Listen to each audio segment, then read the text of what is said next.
J'aimerais donc partager avec vous celle-ci. Approchons-nous de Dieu. Approchons-nous de Dieu. Dans le psaume 73, un homme, Asaph, a dit ceci, que son pied était sur le point de trébucher. Ses pas n'étaient pas loin de glisser, parce qu'il était en train de regarder la prospérité des méchants, ceux qui ne connaissent pas Dieu. Au fond, quelque part dans ce psaume, on voit là l'état de cœur d'un homme qui, devant, n'est-ce pas, tous ceux qui ne connaissent pas Dieu et qui sont dans une forme de réussite, de prospérité, de développement, alors que l'Église ou bien les croyants passent par des temps difficiles, des temps de preuve. Tout à l'heure, nous avons prié pour nos bien-aimés qui sont persécutés dans le monde. N'est-ce pas? Et quand on est dans le Seigneur, parfois on passe par des périodes de combat. Il y a même des situations qui semblent interminables. Je pense par exemple au pauvre Lazare, qui était dans une vie de manque, de disette, de pauvreté. Et c'est vrai que quand on est croyant et qu'on vit des moments comme cela, parfois on se pose des questions et on a envie de laisser tomber, de renoncer, parce que la difficulté est grande, parce qu'il y a beaucoup d'interrogations autour de nous. Parfois on subit des railleries, des moqueries, et puis on se demande, mais où est Dieu? Où est Dieu? Je n'arrête pas de prier, où es-tu, Seigneur? Et c'est vrai que quand cette situation semble interminable, quand la situation perdure, eh bien le cœur peut parfois s'émousser. Ce soir, donc, j'aimerais nous dire, approchons-nous de Dieu. Et cette parole, elle est tirée du livre de la lettre aux Hébreux, au chapitre 10. À partir du verset 19, nous lisons donc ceci. « Ainsi, frères et sœurs, nous avons par le sang de Jésus l'assurance d'un libre accès au sanctuaire. Cette route nouvelle et vivante, il l'a inaugurée pour nous au travers du voile, c'est-à-dire son propre corps. De plus, nous avons un souverain prêtre établi sur la maison de Dieu. » Verset 22. « Approchons-nous donc avec un cœur sincère, une foi inébranlable, le cœur purifié d'une mauvaise conscience et le corps lavé d'une eau pure. Retenons fermement l'espérance que nous proclamons, car celui qui a fait la promesse est fidèle. » Amen. Celui qui a fait la promesse est fidèle. Chers amis, dans la lettre aux Hébreux, l'auteur cible une population juive, hébraïque, et qui a embrassé la foi chrétienne, mais qui se retrouve au milieu de pas mal de tribulations et qui est sur le point de revenir en arrière. À cette époque, vous savez, il y a pas mal de pression, surtout de ceux qu'on appelle les judaïsants, c'est-à-dire des gens qui avaient cru en Christ plus ou moins, mais qui voulaient surtout préserver la loi, qui voulaient maintenir, n'est-ce pas, l'observation des rituels anciens.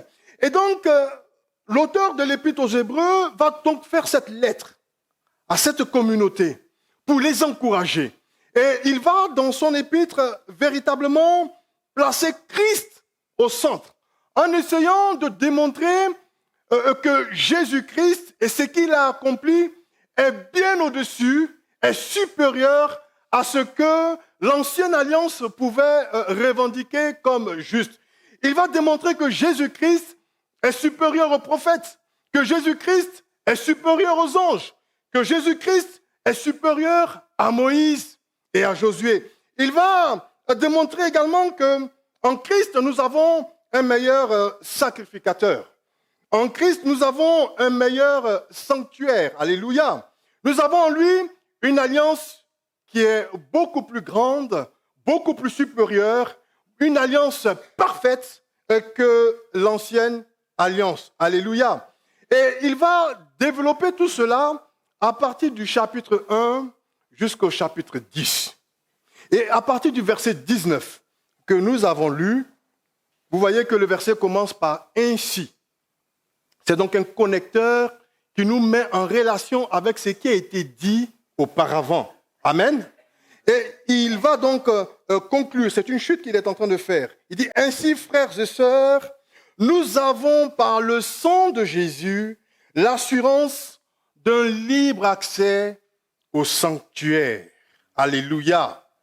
Nous avons l'assurance d'un libre accès au sanctuaire. Et ceux à qui il parle, ils comprennent parfaitement ce qu'il est en train de dire.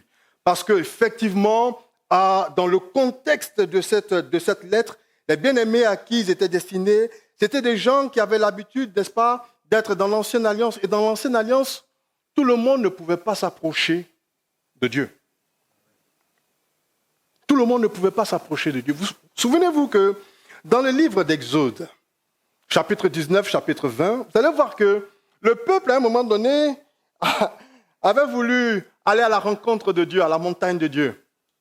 Si vous lisez, vous allez voir que quand le Seigneur va se manifester de façon glorieuse, mais la manifestation de Dieu vient avec des tremblements de terre, avec des éclairs, des tonnerres. C'est quelque chose qui est effrayant. Le peuple va dire, assez. Moïse, toi seul va. Nous, on ne peut pas supporter cela. C'était quelque chose d'effrayant, un spectacle qui était véritablement époustouflant. Et dans l'Ancienne Alliance, il n'y avait que le souverain sacrificateur qui pouvait une fois par an aller dans ce qu'on appelle le lieu très saint, le jour des expiations. Vous pouvez voir cela en Lévitique chapitre 16. Et pour présenter, n'est-ce pas, une offrande pour le peuple, et pour lui-même aussi d'ailleurs, et afin de susciter ou afin d'avoir l'approbation, de calmer, d'apaiser la colère de Dieu. Et donc, quand il est en train de leur dire ici, approchez-vous de Dieu, et il parle de Jésus, c'est vraiment quelque chose de différent qui est en train d'être annoncé. Quelque chose de différent qui est en train d'être établi. En Christ, nous pouvons nous approcher. Nous qui étions éloignés, nous qui n'avions pas droit de cité, nous qui n'avions pas droit et qui ne savions pas ce qui se passait. Autrefois, celui qui s'approchait de Dieu, on avait peur pour lui, parce qu'on n'était pas sûr qu'il pouvait revenir de la présence de Dieu, tellement la gloire de Dieu était impressionnante, et que le péché était sanctionné. Alors, parfois, les gens avaient peur. Mais il est ici question de ne pas avoir peur et de pouvoir nous approcher en toute confiance. Et nous allons voir ensemble comment nous pouvons nous approcher, de quelle façon nous pouvons nous approcher, pourquoi nous pouvons nous approcher et quels sont les bénéfices que nous pouvons retirer de cette proximité avec le Dieu que nous invoquons, le Dieu dont nous parlons. Alléluia. Imaginons un jeune homme dans un royaume, quelqu'un sans ressources, et qui un jour finit par rencontrer le fils du souverain, le fils d'un roi, du roi, n'est-ce pas, de ce royaume. Et donc le prince se lie d'amitié pour ce jeune homme, comprenez? Et le prince l'invite au palais à venir rencontrer le roi et à suivre, si vous voulez, une espèce de formation afin d'occuper une position d'estime dans le royaume. Ce jeune homme, n'ayant pas les habits appropriés, se voit recevoir du prince des vêtements convenables, n'ayant jamais visité le palais auparavant et craignant que les gardes lui refusent l'accès, n'est-ce pas, au royaume, au palais, le prince lui envoie un laissez-passer officiel. Et le prince, dans ce laissez-passer, prévoit de l'accueillir personnellement afin de l'introduire chez le roi. Quelle sera donc l'attitude de ce jeune homme? Que va-t-il faire? Va-t-il choisir d'aller à pied ou de se servir du laissez-passer, du document que lui donne le prince, qui lui ouvre toutes les portes du palais. Est-ce que ce jeune homme va garder ses anciens habits dépénaillés ou va-t-il revêtir les vêtements nouveaux, les vêtements, n'est-ce pas, comment on dit ça déjà? Les habits, il y a une expression qui me... Ouais, mais là, je ne parlais pas des noces. Je veux dire, lorsqu'on on doit aller dans une cérémonie, on a des habits conséquents, les habits d'apparat. Voilà, je cherchais cette expression. Et va donc porter les habits que lui donne le roi, le prince. Comment va-t-il se sentir? Effrayé? Ou va-t-il aller avec une excitation parce que le prince est devenu son ami et le prince l'attend personnellement pour l'introduire chez le roi? Vous voyez, il y a un choix à faire. Et au fond, c'est un peu l'histoire de la foi chrétienne. Christ est venu et il s'est lié d'amour et d'affection pour nous, bien-aimés frères et sœurs. Et il nous offre un accès à la présence glorieuse du Père. Et nous devons y aller avec enthousiasme. Mais nous ne pouvons pas entrer, n'est-ce pas, dans ce protocole royal sans revêtir ou sans observer les conditions nécessaires. On est d'accord?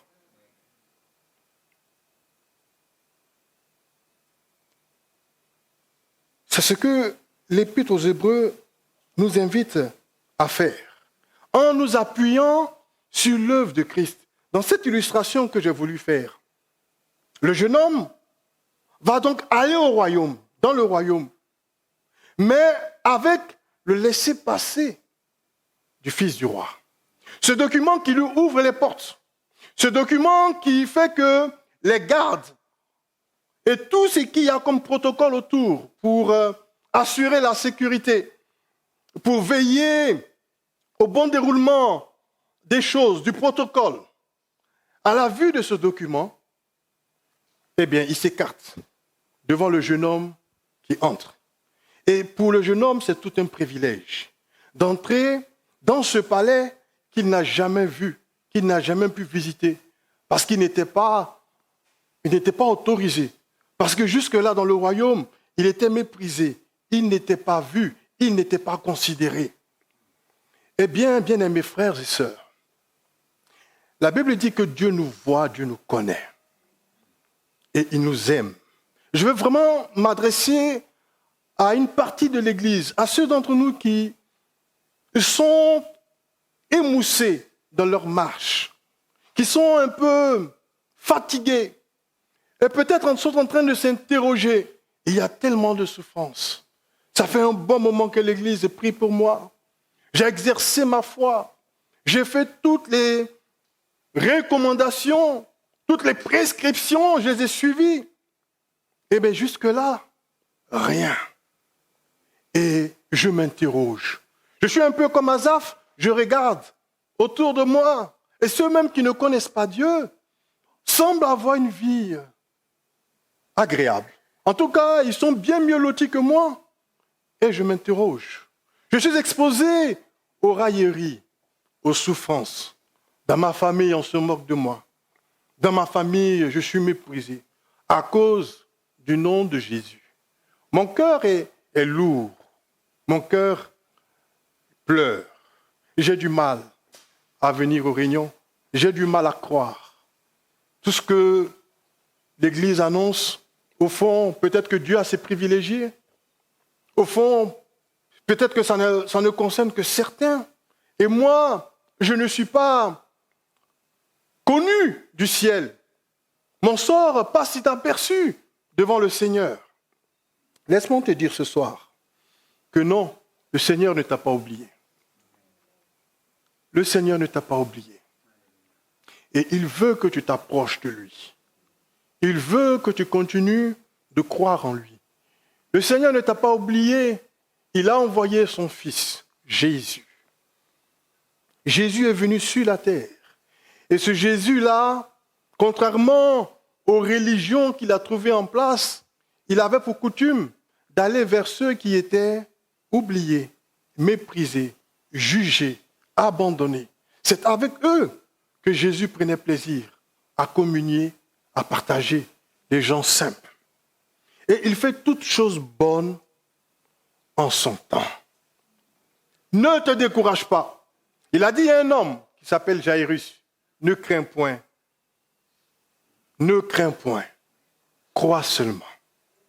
Il a dit cela à cet homme parce que cet homme était allé le chercher dans une situation de détresse, dans une situation d'angoisse, de tension. Sa fille était à l'agonie. Et Jairus, ayant entendu parler de Jésus, il va oublier tout son statut de maître de chef de synagogue. Il va oublier tout ce que les pharisiens et les religieux de son époque disaient sur Jésus et les menaces qui étaient faites, n'est-ce pas, aux responsables de synagogue. Cette défense qu'on leur faisait d'aller vers Jésus. Mais devant la situation de crise, de tension, la situation extrême de sa famille, de sa petite fille, il va courir, aller se jeter aux pieds du Seigneur Jésus. Et le Seigneur, dans sa grande bonté, dans son grand amour, va dire, je viens avec toi. Chemin faisant, ils sont ralentis par une femme qui avait elle aussi un problème de perte de sang. Et elle va toucher le vêtement du Seigneur. Celui-ci va s'arrêter parce qu'une force est sortie de lui. Et ils vont prendre le temps de la discussion pour voir un peu la situation de cette femme, etc. Et enfin constater sa guérison. Amen. Mais pendant ce temps, le bien-aimé qui était allé à Jésus a vu sa situation s'aggraver. Quand il cherchait le Seigneur pour lui demander secours, sa fille était malade. Mais au moment où le Seigneur s'est arrêté à discuter avec cette femme qui perdait le sang, et tout le temps qu'il a pris, la situation s'est empirée. On est venu lui dire que sa fille est morte. Qu'allait-il faire? Qu'allait-il choisir de faire? Jésus va lui donner une parole, et une seule parole. Il va lui dire, ne crains pas, crois seulement. Et il ne dira plus rien d'autre. À cet homme de choisir, de croire dans la parole de Jésus, sa présence à ses côtés, ou alors de se fier à ses amis qui sont venus lui dire de ne plus importuner le maître parce que c'était trop tard. Et il voyait ces personnes-là dans un état de tristesse. Imaginez un instant le cœur de ce père. Allant vers sa maison et voyant autour de sa maison des pleureurs professionnels, une atmosphère de larmes, de deuil, de tristesse. Et un Seigneur qui est à ses côtés, mais qui ne dit rien. Le Seigneur ne dit rien. Comment, à la place de Jairus, auriez-vous réagi? La situation est là. Ce que vos yeux voient devant vous, c'est une situation terrible qui nous fait perdre tout espoir. Tout semble perdu, tout semble fini. Et le Seigneur est à côté, il ne dit rien. Il ne dit rien. Parce qu'il a déjà parlé. Ne crains pas. Tout ce que je te dis, crois seulement. Voilà la seule chose. Croire. Croire.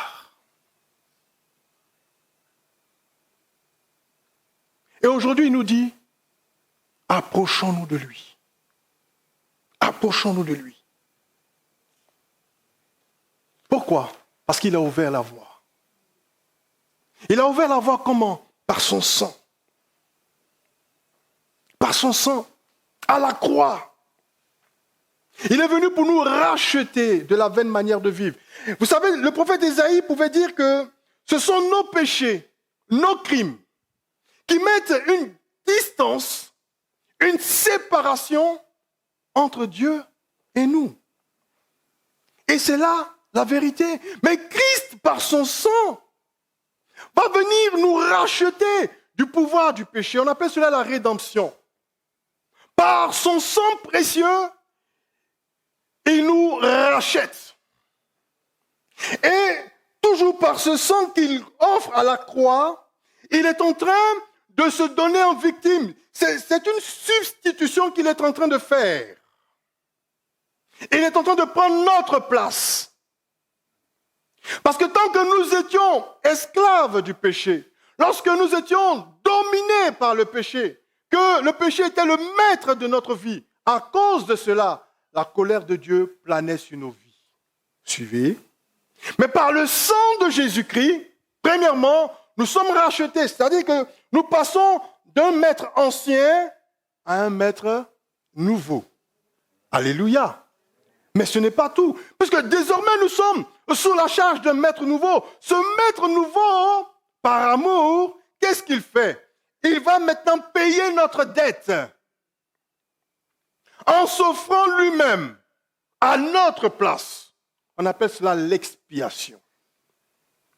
Par cet acte, il va apaiser la colère de Dieu. Et en fait, l'auteur de l'Épître aux Hébreux est en train de démontrer cela dans le chapitre 8, dans le chapitre 9 et dans le chapitre 10, que nous n'avons pas lu ici, pour montrer que le sacrifice que Jésus accomplit est au-dessus du sacrifice de l'Ancien Testament, qui n'était que l'ombre des choses à venir. Alléluia. Par son sang. La Bible dit, nous avons un libre accès à son sanctuaire. Alléluia. Il est dit également, par un chemin nouveau et vivant. Une route nouvelle et vivante. Le Jésus-Christ dont nous parlons ici a dit en Jean 14, verset 6, je suis le chemin, la vérité et la vie. Voilà le chemin. Alléluia. Le chemin, c'est Jésus. Il dira, jusqu'ici, vous n'avez rien demandé. Demandez en mon nom et vous recevrez, afin que votre joie soit parfaite. Voilà ce qu'il est venu accomplir. Ensuite, l'Écriture nous dira, au travers du voile, son corps, il a offert sa vie. Et au fond, notre foi, elle se fixe sur cette révélation-là, la croix. Si nous sommes nés de nouveau, la croix est le commencement de notre vie. C'est à la croix que tout commence pour nous. En tant qu'enfant de Dieu. Alléluia. Parce que c'est là qu'il a payé le prix. C'est là qu'il a tout accompli. Et désormais, il nous dit de croire en lui. C'est pourquoi l'auteur de l'Épître aux Hébreux dira, approchons-nous donc. Vous voyez, il y a un donc qui se met là. C'est une conclusion. C'est une liaison avec ce qui est dit auparavant. Approchons-nous donc. Bien-aimés, je crois que c'est Paul qui disait aux Romains, mais si Dieu n'a pas épargné Christ au moment où nous étions encore pécheurs, il n'a pas épargné Christ. À plus forte raison, maintenant que nous le connaissons, alléluia. Ne perds pas espoir. Ne perds pas courage. N'abandonne pas. Approche-toi. Approche-toi sans cesse. Réduis la distance. Dieu est là. Et il t'attend. Et il veut te visiter. Il veut te faire du bien. Mais approche-toi dans la plénitude de la foi. D'abord, il dira avec assurance. Avec assurance. Avec un souverain sacrificateur. On voit cela en Hébreux chapitre 4, versets 14 à 16, où il est dit que nous avons un souverain sacrificateur, nous n'avons pas un souverain sacrificateur qui ne puisse pas compatir à nos faiblesses. Voilà l'amour de Dieu. Il connaît tes faiblesses. Il connaît tes limites. Et au moment où toi-même tu es en train de te laisser juger, condamner, par l'adversaire ou par ta propre pensée, par ta propre conscience, au moment où peut-être que tu penses pouvoir t'approcher de Dieu par tes mérites, il te dit non, ce n'est pas par tes mérites. Non, ce n'est pas par tes mérites, c'est par la foi. La foi en ce que Christ a accompli. Amen. C'est ça la bonne nouvelle en vérité. Nous n'avons pas besoin d'impressionner le Seigneur. Non. Nous avons juste besoin de croire en lui et de nous laisser porter par sa parole dans un esprit de total abandon, dans un esprit de confiance. Et notre problème parfois il est là, parce que la foi à un moment donné c'est quelque chose de tellement simple que ça nous paraît finalement trop difficile. En fait, c'est ça. C'est tellement simple que ça devient difficile. Tu dis, mais on veut faire beaucoup de détours. On veut faire beaucoup d'efforts. Non, il dit, viens par la foi. La foi dans l'œuvre de Jésus-Christ. Jésus-Christ a accompli tout ce que tu ne pouvais pas accomplir. Et il est plein d'amour. Il est plein d'affection, il est plein de compassion, il est plein de miséricorde, plein de bonté pour toi, mon frère, ma sœur. Alors ne te décourage pas. Viens avec un cœur sincère, un cœur vrai, un cœur qui ne cherche pas à trafiquer. Vous savez, Jésus nous parle de deux personnes dans Luc 18 qui vont à la prière. On a l'exemple d'un pharisien, on a l'exemple d'un publicain. On a l'exemple du pharisien qui va citer ses mérites, comme je disais tantôt. Je jeûne, je donne la dîme, je fais ceci, je ne fais pas cela, en se comparant aux autres. Et puis on a un autre monsieur qui vient avec un cœur sincère devant Dieu, reconnaissant que Dieu est grand et que lui, il est petit. Reconnaissant ses faiblesses, ses limites, ses impossibilités. Il dépouille son cœur. Je ne suis pas digne. Je ne suis pas digne. Il expose son état. Et raconter comme ça a l'air parfois simple. Mais combien de fois, chers frères et sœurs, ne sommes-nous pas venus dans la présence de Dieu en essayant de l'impressionner? Combien de fois, avant d'aboutir à une requête, que lorsque nous nous sommes retrouvés dans un cœur à cœur avec Dieu, n'avons-nous pas essayé de mettre en avant des choses formidables?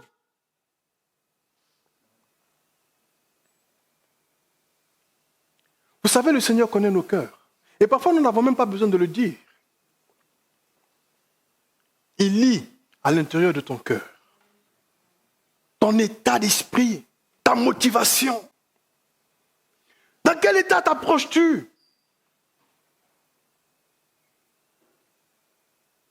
Dieu veut un cœur vrai. Dieu veut un cœur sincère.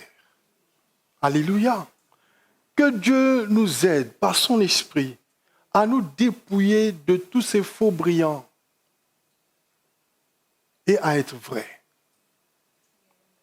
À être vrais. Approchons-nous de lui dans la vérité. Et enfin, il dira avec un cœur pur, le corps lavé d'une eau pure. Ici, il est question de la sanctification. La sainteté, premièrement, ce qu'on appelle la sainteté de position, c'est-à-dire celle que nous avons en Christ. Parce que lorsque nous acceptons Jésus, il nous accorde son état de sainteté. Alléluia. On n'a pas besoin d'être canonisé. Vous comprenez ce que je suis en train de dire? La sainteté que nous avons, c'est le vêtement de Christ. C'est la sainteté de Christ qui nous donne. Et puis maintenant, à partir de cet instant, nous sommes appelés à vivre cette nouveauté de vie. Et nous sommes capables de vivre cette nouveauté de vie par la puissance de son esprit.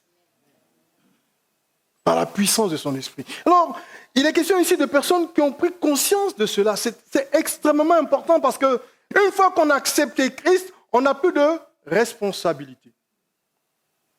Puisqu'on a acquis cette sainteté de Christ, il n'y a plus de responsabilité. Alors, tout est permis. Et donc là, je veux m'arrêter juste quelques instants. Est-ce qu'on peut afficher 1 Jean chapitre 2, s'il vous plaît? 1 Jean chapitre 2, versets 1 à 2. On va rester dans 1 Jean. Vous allez voir ce qui est écrit. Il dit, mes petits-enfants, je vous écris ces choses afin que vous ne péchiez point. Et si quelqu'un a péché, nous avons un avocat auprès du Père, Jésus-Christ le juste. Ensuite, il est lui-même une victime expiatoire pour nos péchés, non seulement pour les nôtres, mais aussi pour ceux du monde entier. Donc on voit là Jésus qui est notre victime expiatoire, mais il nous dit afin que nous ne péchions au point. Au verset 9, au chapitre 3, verset 9 à 10, il dit « Quiconque est né de Dieu ne pratique pas le péché. » Ne pratique pas le péché. Parce que la semence de Dieu demeure en lui et il ne peut pécher parce qu'il est né de Dieu. Ça, c'est fondamental. Pratiquer le péché. C'est-à-dire, tomber dans le péché, demeurer dans le péché, se gargariser du péché. Ce n'est pas l'attitude du croyant, ce n'est pas possible. Celui qui est né de Dieu, il ne peut pas prendre plaisir au péché. Ce n'est pas sa nature. Alléluia. La Bible dit que nous sommes participants d'une nouvelle nature. Et la nature à laquelle nous sommes participants, c'est une nature de sainteté. Recherchez la paix avec tous et la sanctification sans laquelle nul ne verra le Seigneur. Ne jouons pas avec le péché, bien-aimés frères et sœurs, au prétexte de la grâce. Parce que c'est ça le problème de l'Église aujourd'hui.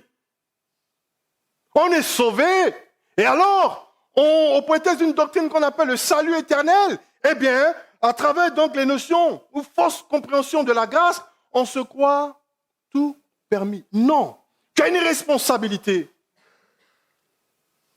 La Bible dit, n'attriste pas le Saint-Esprit. Parce que le Saint-Esprit va t'interpeller une première fois, afin que tu te relèves.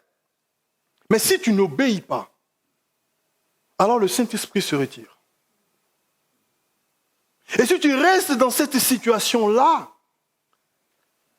eh bien tu es coupable. L'Esprit de Dieu en nous maintient dans cette vérité-là, bien-aimés frères et sœurs. C'est le Saint-Esprit, c'est l'Esprit de Jésus en nous qui va nous pousser à une vie de sainteté parce que c'est sa nature d'être saint. Et c'est le Saint-Esprit qui va me pousser à me perfectionner. Parce que ma nature ancienne, mon vieil homme, est un vieil homme corrompu. C'est un vieil homme qui aime le péché. Mais l'homme nouveau qui est venu, alléluia, et qui prend le dessus, il me pousse à abandonner mon ancienne vie. Et 1 Jean chapitre 3, regardez ce qui est écrit, versets 1 à 3. Il dit ceci. Je peux l'avoir, s'il vous plaît? 1 Jean 3. Voyez quel amour le Père nous a témoigné pour que nous soyons appelés enfants de Dieu. Il dit, et nous le sommes.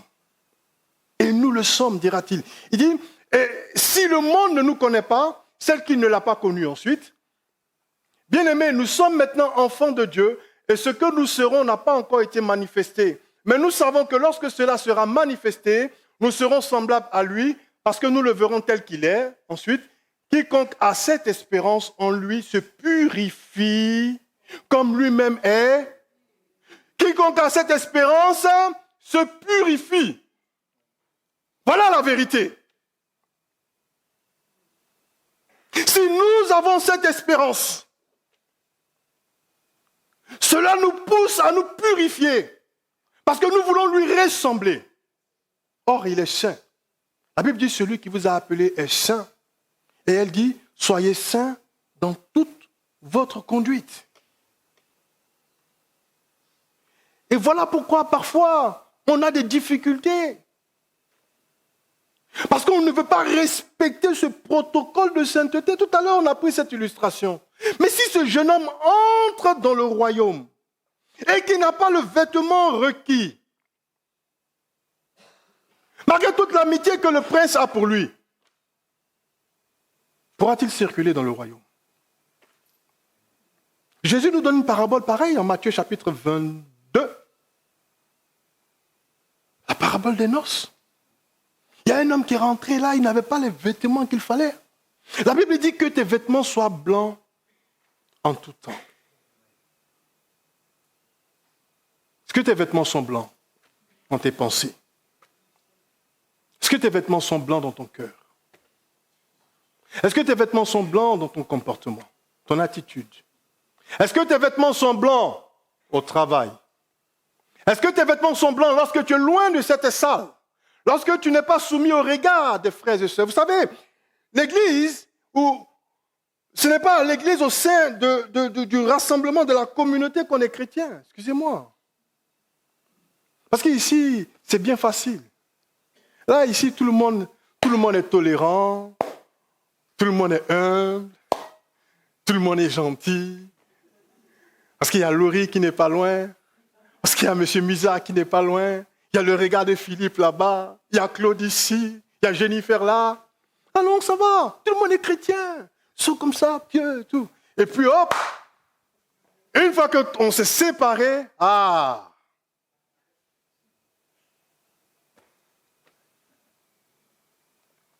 est-ce que nous connaissons Dieu? Il est omniprésent. Et nous devons le savoir. Le Dieu que nous adorons est omniprésent. C'est-à-dire, il est présent partout en même temps. Donc, il te voit. Jésus dira à certains, n'ayez pas peur de ceux qui peuvent toucher vos vêtements, votre santé. Non. Il dit, redoutez plutôt celui qui a le pouvoir de mettre votre âme dans le feu de l'enfer. Jésus, Dieu te voit. Dieu te voit. Arrête. Amen. Comment nous approcher de Dieu? Par la prière. C'est cela, c'est ce que nous avons fait ce soir. Par la prière, nous réduisons la distance.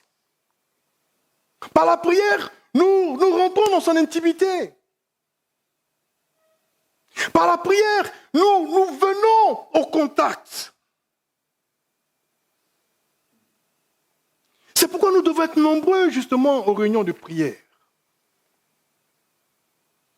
Parce que c'est un temps où nous pouvons nous approcher de Dieu, véritablement. Et lorsque nous le faisons ensemble, il y a vraiment quelque chose de particulier. Il nous donne cette promesse. Là où 2 ou 3 sont assemblés en mon nom, je me tiens au milieu d'eux. Parce que quand on est seul, parfois on est faible. Quand on est seul, parfois on est distrait. La nature nous l'enseigne. Vous voyez, quand les fauves vont attaquer les proies, ils font tout pour disperser le troupeau, éloigner le plus faible et pouvoir s'en prendre à lui. Mais lorsque le troupeau reste uni, il est fort. Et c'est pourquoi nous avons besoin d'être ensemble. Et c'est pourquoi il y a les réunions de semaine. Pour nous encourager. On est ensemble, on vient, on lutte ensemble.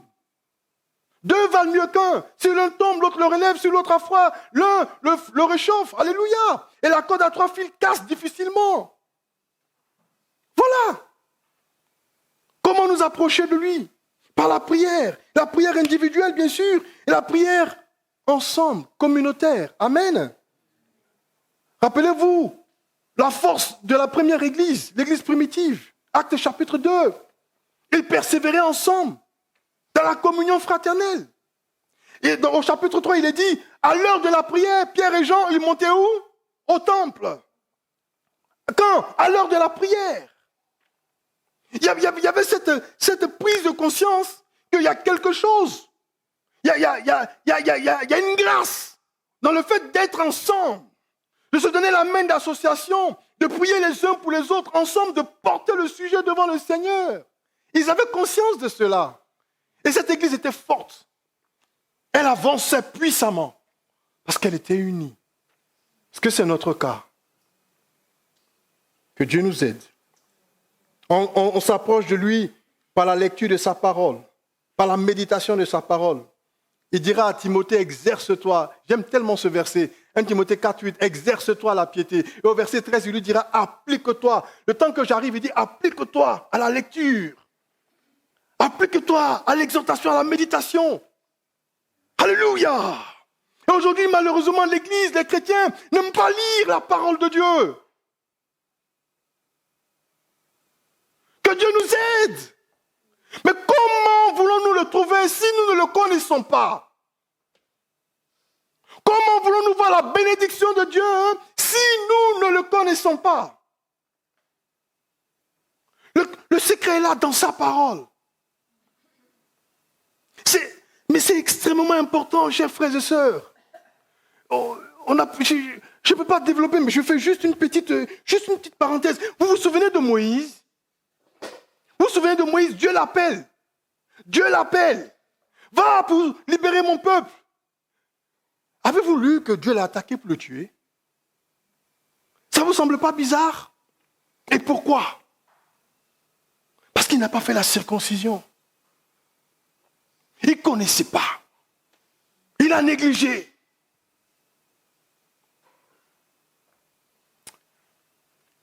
Que Dieu nous aide. David a voulu déplacer l'arche avec une bonne intention. Et là, il y a un pauvre homme, Uza, qui lui aussi avait une bonne intention. Mais il y avait des règles pour toucher à l'arche, pour déplacer l'arche. Il y avait des règles que Dieu avait établies, vous comprenez? Et ils ont ignoré cela, en croyant bien faire. Non, non, non, non, non. La Bible dit, nos pensées ne sont pas les pensées de Dieu. Nos voies ne sont pas ses voies. C'est pourquoi nous avons besoin de le connaître. Et c'est un combat. Cherchons-le. Il dit, vous me chercherez et vous me trouverez. Mais si vous me cherchez de tout votre cœur, il y a là un engagement, il y a là un combat, une invitation à se donner.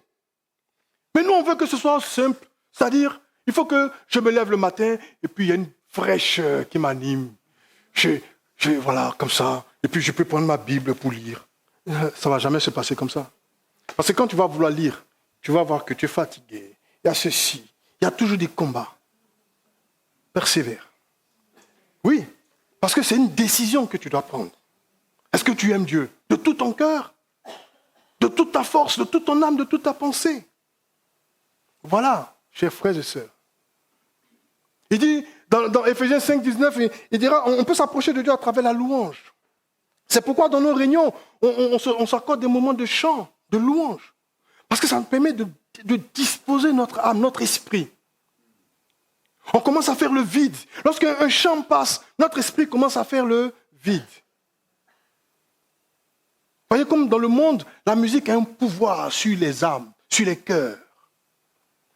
Mais la louange, elle vient du ciel, là, premièrement. La Bible dit, entretenez-vous par des psaumes, par des cantiques spirituels. Amen. Entretenez-vous. C'est comme ça qu'on s'approche de Dieu. Parce que parfois, tu arrives fatigué, épuisé, avec tous les combats, avec tous les soucis de la vie. L'âme, l'esprit a du mal à se projeter. Et à travers un cantique, à travers la louange, c'est pourquoi, j'ouvre ici encore une parenthèse, les bien-aimés qui sont chargés de la louange, c'est un ministère que vous devez prendre au sérieux. S'il vous plaît, Église, rien n'est acquis. On ne vient pas ici dans la présence de Dieu, dans la maison de Dieu, pour servir comme ça. S'il vous plaît, prenons les choses à cœur. Ne banalisons pas ce qui a du prix. Ça a de la valeur. Prenons notre service au sérieux. Parce qu'à travers ton service, Dieu va se manifester pour fortifier quelqu'un. Soyons fidèles. Alléluia. Que Dieu nous aide. Pour conclure, je voudrais vous dire ceci, frère. Il y a des bénéfices à retirer lorsque nous nous approchons de Dieu. Véritablement. Si je regarde Jacob en Genèse 28, il a découvert que Dieu était dans un lieu avec lui. Et en Genèse 28, au verset 15, Dieu va lui donner une parole. À partir de là, si vous faites une petite étude sur Jacob, vous allez vous rendre compte que cet homme qui était autrefois menteur, trompeur, qui aimait faire les micmacs avec sa maman, etc. Là, en Genèse 28, il est en train de fuir son grand frère parce qu'il a usurpé le droit. Enfin, il n'a pas usurpé, mais il a trompé son papa pour avoir la bénédiction. Son frère ayant vendu son droit d'aînesse, il a trompé le papa. Et donc, il fuyait la colère de son frère. C'était un homme qui était comme ça dans sa nature, vous comprenez? Mais là, à partir de cet instant, quand il fait cette rencontre et qu'il y a la parole de Dieu qui frappe, qui résonne, il y a un changement qui va commencer à s'opérer dans la vie de Jacob. Pour dire quoi? Pour dire que quand nous nous approchons de Dieu, lorsque nous venons dans sa parole, elle commence à nous donner de l'intelligence. Parce que la Bible dit que sa parole, elle est plus tranchante qu'une épée à double tranchant. Elle sépare âme et esprit, jointure et moelle. Elle nous atteint au plus profond de notre âme. Quand nous nous laissons exposer à la parole, c'est comme un miroir. Ça nous montre ce que nous sommes. Et nous ne pouvons pas résister. Commence à être transformés. Alléluia. 2 Corinthiens 3, 18, encore un autre avantage. Il dit, nous tous qui, le visage découvert, contemplons, comme dans un miroir, la gloire du Seigneur, nous sommes transformés en la même image, de gloire en gloire. Voyez, s'approcher de Dieu va nous transformer. Alléluia. Jacques 4, verset 8, approchez-vous de Dieu, il s'approchera de vous. Il y a une promesse là. Approchez-vous de Dieu, il s'approchera de vous. Amen. Donc Dieu vient à nos côtés. Emmanuel. Alléluia. Dans le psaume 16, verset 11, il dira, il y a d'abondantes joies devant ta face, des délices éternelles à ta droite. Dans la présence de Dieu, il y a une joie et il y a une paix qui ne dit pas son nom. C'est quelque chose d'extraordinaire. Et c'est cela que Dieu veut nous donner. Et c'est à cela que tu dois aspirer. Vis d'abord ces choses et tu seras surpris que derrière, Dieu va te guérir. Tu seras surpris que derrière, Dieu va ouvrir une porte inattendue.